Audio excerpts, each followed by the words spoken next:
आजचा विषय सगळ्यांच्या अगदी जिव्हाळ्याचा कालसर्पयोग, पितृदोष, नारायण, नागबली, त्रिपिंडी श्राद्ध. हा अगदी गहन गूढ असा विषय. सगळ्यांनाच याबाबत थोडीशी हुरहुर असतेच, पण त्याचबरोबर थोडी भीतीही असते. चला तर मग आज जाणून घेऊया याच विषयाबाबत. श्री स्वामी समर्थ. मी आहे क्षितिज आणि तुम्ही पाहतात तुमचं आवडतं चॅनल अद्भुत क्षितिज. आजचा विषय खरंच अद्भुत आहे. विषयाला सुरुवात कुठून करावी हा प्रश्न मलाही पडलाय, कारण अनेक कंगोरे त्यात आहेत. पितृदोषावर बोलावं, कालसर्पावर बोलावं, की नारायण, नागबली आणि त्रिपिंडी श्राद्धावर बोलावं, की यावर पर्यायी काय उपाय आहेत त्याच्यावर बोलावं. हे सगळेच विषय मी आपल्यासमोर ह्या एकाच व्हिडिओतून मांडण्याचा प्रयत्न करणार आहे. तेव्हा हा व्हिडिओ कुठेही स्किप न करता पूर्ण बघा. प्रथम आपण पितृदोष समजून घेऊया. तुम्हाला माहीतच आहे की आपले मृत नातेवाईक, पूर्वज जे आहेत त्यांना आपण पितर म्हणून संबोधतो. आपण शरीर धारण करून मनुष्य योनीत आहोत आणि हे सगळे एक वेगळ्या योनीत, एका वेगळ्या डायमेन्शनमध्ये आहे. मनुष्य जन्माचं जे सार्थक आहे, जे मुख्य ध्येय आहे, की ज्या परमेश्वराच्या अंशापासून आपण जन्माला आलो त्याच परमेश्वरात पुन्हा सामावून जाणं, आणि त्यासाठी जे प्रयत्न करावे लागतात त्यालाच साधना असं म्हणतात. आता तुम्ही म्हणाल यात पितृदोषाचा काय संबंध? तोच सांगतोय. आपण ऐकत आलोच की 84 लक्ष योनी फिरून मनुष्य जन्म मिळतो. यात अतिशयोक्तीचा भाग सोडून दिला तरी अनेक जन्म, नुसते जन्म नाही तर अनेक जीव जंतूंच्या रूपात जन्म घेत घेत आपण मनुष्य योनीत जन्माला येतो. ते केवळ साधना करण्यासाठी. ही साधना करण्यासाठी केवळ पृथ्वी तलावर फक्त आणि फक्त मनुष्य योनीतच जन्माला यावं लागतं. अन्य कुठल्याही योनीत हे शक्य नाही. म्हणजेच महत् प्रयासाने किंवा महत् भाग्याने मनुष्य जन्म मिळतो हे मात्र नक्की. मुक्तीसाठी साधना करायची या निश्चयाने आपण जन्म घेतो, पण मायेत गुरफटून साधना राहते बाजूलाच. काही पुण्यात्मे प्रयत्नपूर्वक साधना करतातही, पण मायेचा जोर एवढा असतो की थोडीफार साधना करणारेही त्यात अडकून पडतात. माझं शरीर, माझे आई वडील, माझी पत्नी किंवा माझा पती, माझी मुलं, माझं घर, माझी प्रॉपर्टी, मी माझं या अशा अनेक आसक्ती आपल्याला चिकटतात. या आसक्तींसोबत जेव्हा मृत्यू होतो तेव्हा पुढील गती न मिळाल्याने आत्मा लटकतो. आता ह्या आत्म्याच्या अद्भुत जीवन प्रवासात त्याची गाडी मध्येच बंद पडली. धक्का मारल्याशिवाय ती चालू होणार नाही. धक्का कोण मारू शकतं? तर त्या आत्म्याचा जो कोणी वंशज किंवा वारस या पृथ्वी तलावर जिवंत आहे तोच, म्हणजेच आपण. एकमेकांशी संवाद साधण्यासाठी, बोलण्यासाठी जन्मापासून आपण वेगवेगळ्या भाषा शिकत आलो. या भाषा, संकेत फक्त इथेच उपयोगी पडतात. आत्मा ज्या योनीत आहे तिथे याचा काहीही उपयोग होत नाही. त्या वेगळ्या डायमेन्शनमधून या वेगळ्या डायमेन्शनमध्ये संवाद साधणे त्यांना शक्य होत नाही. वेगवेगळ्या मार्गाने ते आपल्याशी संपर्क साधण्याचा प्रयत्न करत असतात, की बाबा रे, माझी गाडी अडली आहे, त्याला धक्का मारून ती सुरू करून दे. हे जे त्यांचे प्रयत्न आहेत त्यालाच आपण पितृदोष म्हणून ओळखतो. आता कालसर्पयोग समजून घेऊ. हा योग समजण्यासाठी तुमची कुंडली उघडून तुम्ही स्वतः तपासून घ्या.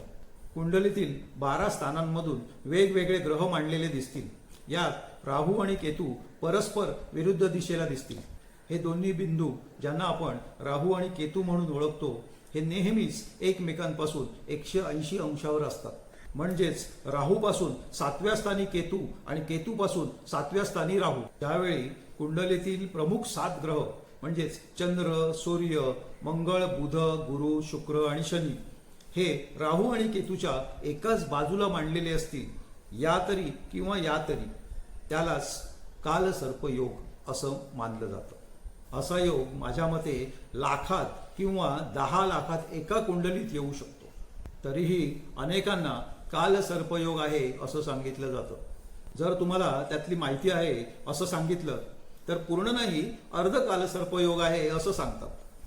गंमत म्हणजे असा अर्ध कालसर्पयोग जन्माला येणाऱ्या प्रत्येक जीवाच्या कुंडलीत दिसून येईल. यावर उपाय म्हणून मग नारायण, नागबली, त्रिपिंडी श्राद्ध असे विधी सुचवले जातात. तुमचे ज्योतिषी तुमच्या समोरच फोन करून तुमच्या राहण्या जेवण्यासहित हे सगळे विधी करण्याची व्यवस्था करून देतील. अधिक खोलात मी जात नाही, तुमचं तुम्हीच समजून घ्या. आपल्या धर्मशास्त्राप्रमाणे व्यक्ती मृत झाल्यापासून 1 वर्षापर्यंत वेगवेगळ्या दिवशी वेगवेगळी श्राद्ध कर्म सांगितली आहेत. पण आपण पुरोगामी, अतिशिक्षित, फॉरवर्ड ही सगळी कर्मकांड थोतांड मानत आलो. मी अगदी खात्रीने सांगतो की तुमच्यापैकी एकालाही हे माहीत नसेल की व्यक्ती मृत झाल्या पहिल्या दिवसापासून 13व्या दिवसापर्यंत रोज एक एक श्राद्ध कर्म सांगितलं आहे. पण वेगवेगळ्या समाजानुसार 3रं, 7वं, 10वं, 12वं, 13वं यापैकी काही श्राद्ध कर्म करून आपण मोकळे होतो. पुढे केलंच तर पितृपक्षात एक आणि अगदीच डोक्यावरून पाणी वर्ष श्राद्ध. खुश, किती केलं मी माझ्या पितरांसाठी. परिणाम पितृदोष पिढ्यानपिढ्या उतरत जातो. असो, आता तुम्हाला जास्त न घाबरवता साधे सोपे आणि आपले नेहमीप्रमाणेच बिनखर्चाचे उपाय यावर सांगतो. म्हणजे हजारो रुपये खर्च करून पदरात पश्चाताप पाडून घेण्यापासून तुम्ही वाचाल. सर्वप्रथम ज्या समाजात तुम्ही आहात त्या मान्यतांनुसार सगळी श्राद्ध कर्म अगदी वर्ष श्राद्धासहित श्रद्धेने आणि विश्वासाने पार पाडा. मुळात श्रद्धेने केलं जातं तेच श्राद्ध. तुम्ही म्हणाल हे सगळं आम्ही केलंय.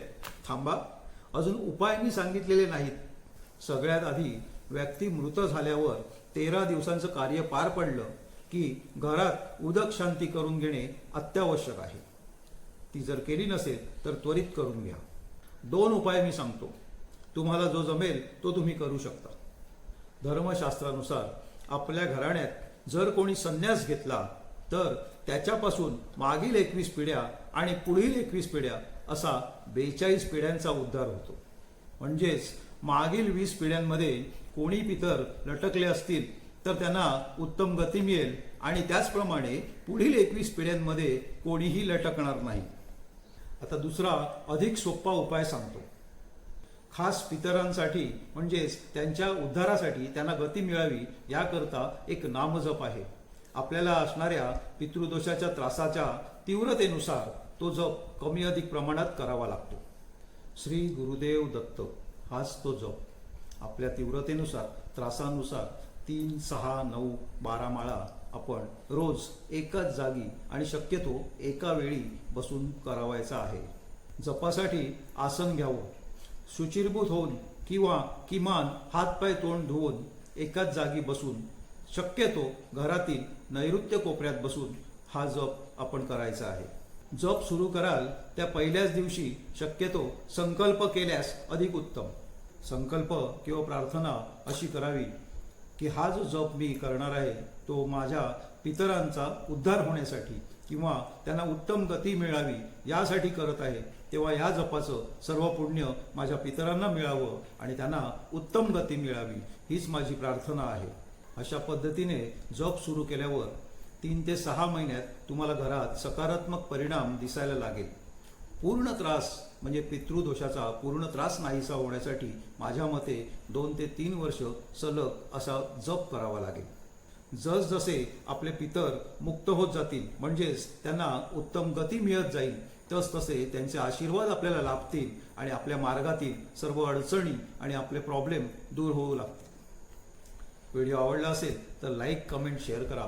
चॅनलवर नवीन असाल तर चॅनलला सबस्क्राईब करायला विसरू नका. पुढे लवकरच भेटू असेच अद्भुत आणि रहस्यमय माहितीपूर्ण व्हिडिओ घेऊन. तोपर्यंत धन्यवाद.